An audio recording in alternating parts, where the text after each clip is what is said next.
What's up, everybody, and welcome to ITG Daily, the show that brings you the hottest in gaming news. I'm Drew Bosley. That's the one, the only Scott Savage. Scott, what's going on, man?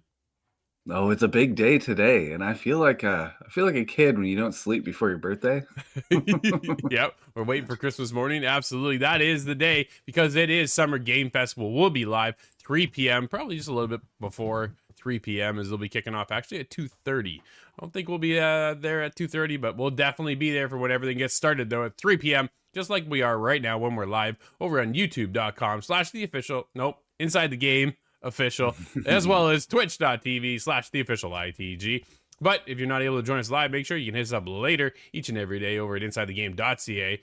The podcast services around the world, thanks to our friends over at Fired Up Network and those beautiful television platforms like Roku, Amazon Prime, and Samsung Plus a whole lot more. Rogers, dude, I can keep us going here for an hour. But either way, we should get. I really think you should do the scroll.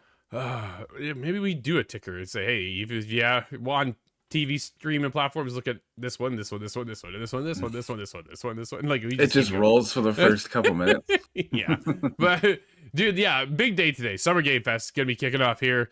Just mere hours, Scott. Mere hours. What's your hype level? Oh, it's really, really high. I'm wondering what we have not seen going forward into there, because I know we're gonna see some Mortal Kombat.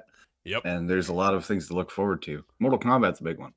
No, absolutely. Man, I cannot wait to see what's coming out. I want to see new reveals, and I wonder what's going to be the out now kind of drop, right? The stealth drop. I'm always a fan of big stealth drops. Man, we've been getting a few of them lately, right? So it's kind of one of those things. Hi-Fi Rush was the latest one, right? And that was a great success. Yeah, what I don't think is going to be a great success is what happened to the day before, Scott. New release date and info on the game appears to bring us a completely different game than before. I had to. Paradox Interactive is giving out refunds, and Capcom confirms several titles before the showcase, which is just why? I don't understand that. Man, it's coming up on the 12th. The showcase is on the 12th. We're just mere days away from that. Why would you tell us what's coming? Why don't you just build the hype? Tease us a little. Yeah, not go, hey, this is what we get. Do. This is like what Ubisoft does, but they pretend it's a mistake. Leak. That's how that goes. Dude, we got a new trailer. The Day Before has a release date and a Lamborghini themed trailer. Grant Taylor Hill over at Insider Gaming. This was a head scratcher, to say the least. Like, I'm really just like, hey, look, it's The Day Before coming back at you with another release date. It's official. A new trailer has dropped for The Day Before, showcasing what appears to be a knockoff Lamborghini speeding through the streets of a knocked off New York City.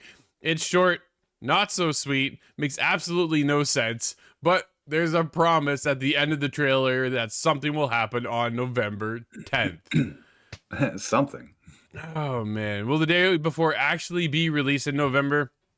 Is everything we're seeing just a fevered dream? And there's the beta coming. On Twitter shortly after the release of the trailer that referenced November 10th, a post was uploaded suggesting players will be able to access the closed beta. That means that there most likely will be one, but what state it will be in and when it is going to live is beyond anybody's guess. First revealed back in 2021, The Day Before was, well, it's been suffering under a couple different things, Scott. Lack of explanation. I think innovative, the process of innovation within the game, how the game looks, has not been well received. And then on top of all of that, there's a legal dispute over the general belief that there's nothing more than vaporware, as well as their name. The Day Before is under dispute with legals and things like this. So it got taken off of Steam because of the Day Before title. They didn't actually make it theirs. Somebody else beat them to it. And now there's a fight over that. Man, it's just, I don't know. However, in an interview with wellplayed.com, Fantastic representatives explained that their focuses are away from the legal dispute and are now fixed firmly on the development of the game.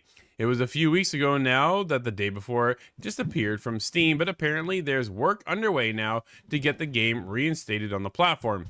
Bizarrely, in the interview, Fantastic stated quite clearly that it still doesn't have ownership of the name The Day Before. Recently, one YouTuber user analyzed the entire situation and uploaded a video proclaiming that there's no way the Fantastic can regain ownership of the name before the intended release date. So who knows what to believe? In more insane revelations, it was stated that The Day Before will be set in Fortune City.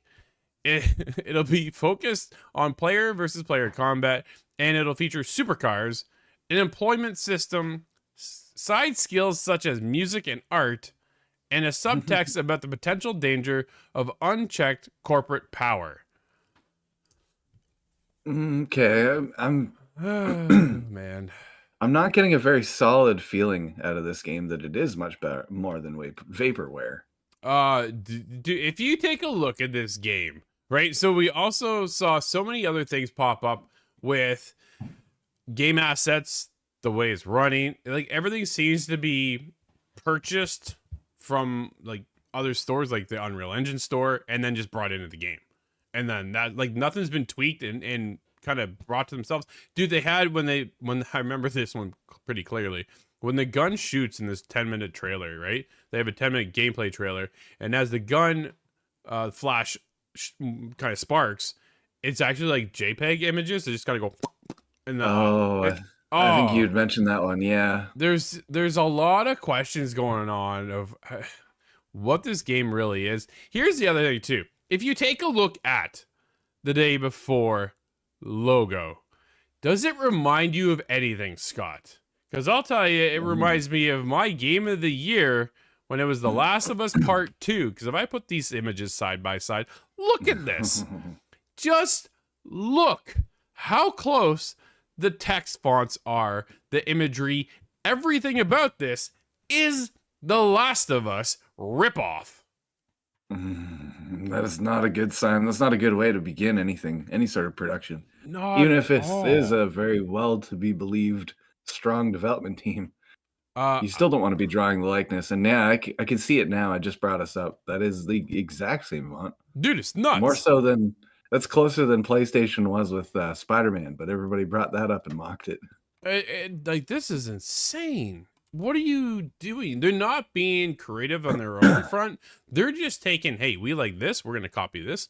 We like this, we're going to copy this. It's one thing to just go, hey, that's a great idea.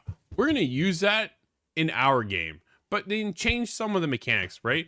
You can't just do that. It almost feels like they're stealing.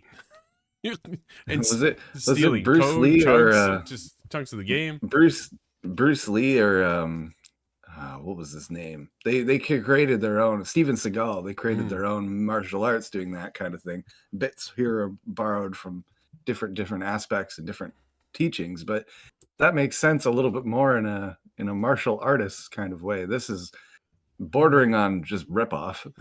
Well, and this is where I get a little concerned for the future of this actual game. Is it actually a game? Will we see it? And if it does come out, Scott, I'm calling it right now. Dude, when this game comes out, it gets trashed. I don't believe it goes well at all. I think there are going to be so many similarities to other games. In the game, when you watch the players actually run through the world, I think the world looks good. And I think that's what everybody's blown away with. Everybody's like, yo, this is the Division. Right? Here we go again. It is like another ripoff of another game. And that's where you get similarities. I know you get a lot of, when we often review games, like, hey, this game kind of reminds me of this, but it doesn't remind me for point to point of that, right? Where this starting except for Bleak. Well, yeah. Except for that Bleak Falls. That was one-to-one ripoff, but yeah, that was a whole situation on its own. I hope that was resolved properly. Right? But so this reminds me of Abandoned, and I'm not sure if we've gotten any sort of Abandoned info in a very long time now. Blue Box in general. There's probably a reason behind that, right? Like that game's probably scrapped. I think that studio maybe at the same time. I have no idea. But when you take a look at this, the way she runs reminds me a little bit of Ellie. Reminds me a little bit of The Division. And I'm just like, oh man, Scott, I'm terrified for this game. Not terrified of the game. I'm terrified for the game. And that does not look like it's going to be a solid landing at all. I'm not really even sure what to expect out of it, but my expectations are not high. Well, when they bring in the fact that, okay, it's supposed to be player versus player combat, right? This is a survival game. I understand that. Supercars, though, if we're in a survival post-apocalyptic experience, Supercars is the last thing that's supposed to be in this game. Like I'm just... Yeah, kind of reminds me of I Am Legend, actually. That was a fun little scene in that movie, but didn't really make a whole lot of sense.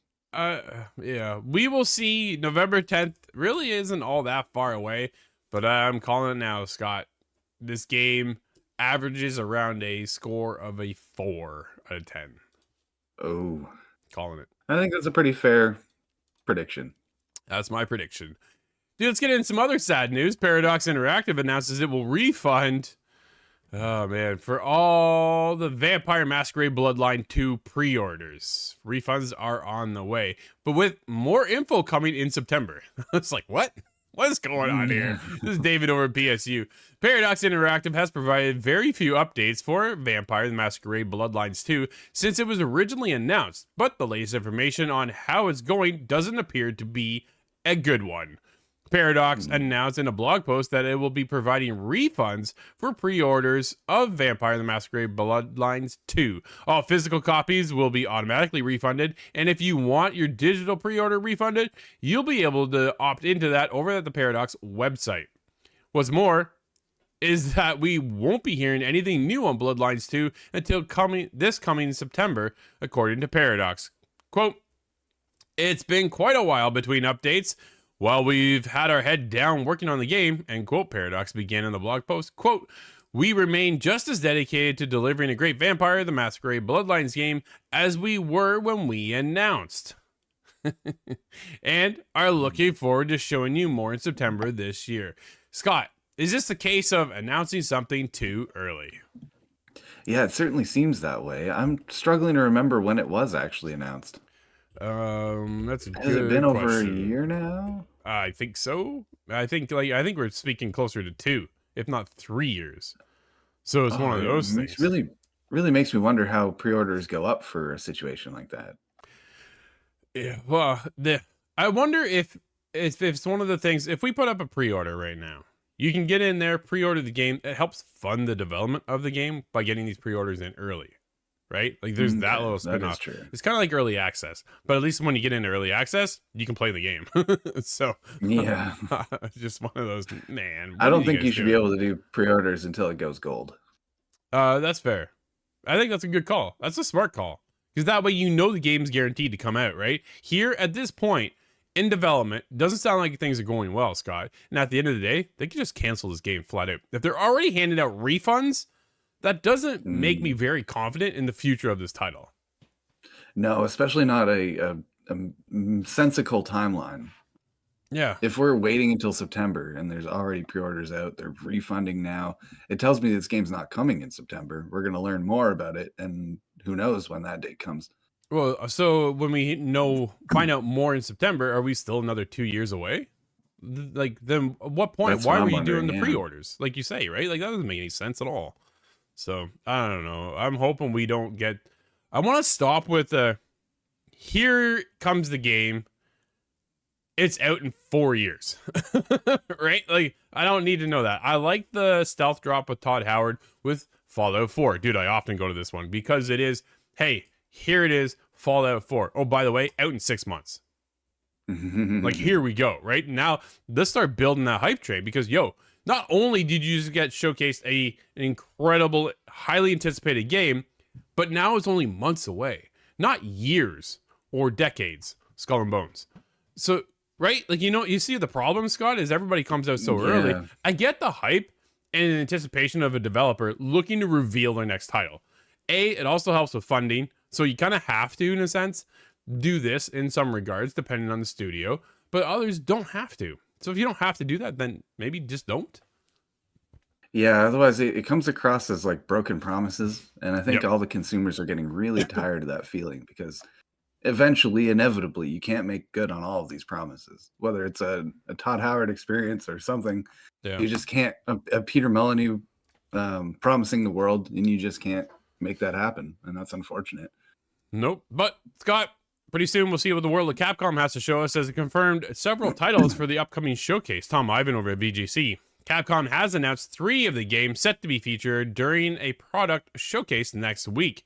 Ghost Trick Phantom Detective, which will be released on June 30th, and Exo Primal, which will be released on July 14th, will appear at the Capcom showcase. So too will Dragon Dogma 2.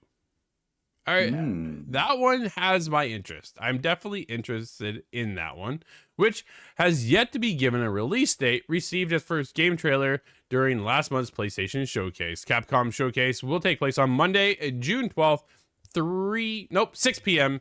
Eastern. Scott, we should probably cover that. According to Capcom, the show will last approximately 36 minutes and will feature some games which aren't suitable for children. Scott, will we see deep down? Do you I'm wondering if remember we're this? going to see. No, not particularly. Man, I'm telling you, this was on the whole Demon Souls, Dark Souls days. This was revealed by Capcom 9 years ago. Wow. 9 years ago. And we're like, where is this thing? I'm like, yo, we saw the trailer. It comes out. I'm like, this looks awesome. And then ghosted, gone. I haven't seen anything about it since. I looked up the trailer today going, okay, he's still actually out there. If you look up Capcom's Deep Down, I meant to put it in assets. Apparently I forgot. So it's one of those things. If you saw it though, you're like, oh yeah, there's big dragons there. And that knight in shining armor kind of thing comes out. And he's, dude, and like, where is this? Who's working on this? Is it canceled? I have no idea what's going on. But maybe now we'll just get Dragon's Dogma 2 instead. Maybe that's what's going on. Maybe. Dragon's Dogma is a really big established IP too, so that would be a safe bet. Dragon's Dogma 2 is going to sell, regardless of its state on launch. It has good. A cult following behind it, I feel, right? I think a lot of people loved it back in the day, and some people did not. And I tried to, but right? Okay. And what happened? It just didn't quite grab me. I don't know exactly what the problem was. It has an interesting I'm trying to remember the companion system, the name for it. But anyways, you have a guy that follows you basically. And I set him up to be my catapult just throwing me on top of every creature I wanted to fight. I made fun out of it, but it just didn't really grab me in the same way that I was expecting a Soulsborne or something too. Sure. I wonder if 2 will grab you. It kind of reminds me a little bit of Skyrim, to be honest, which is kind It of has exciting. that same kind of Right? same fantasy look to it, yeah. Scott, one game you Which I do think like, is though. just Western. I think that's just Western fantasy. Fair enough. Fair enough. Scott, did you see this one coming?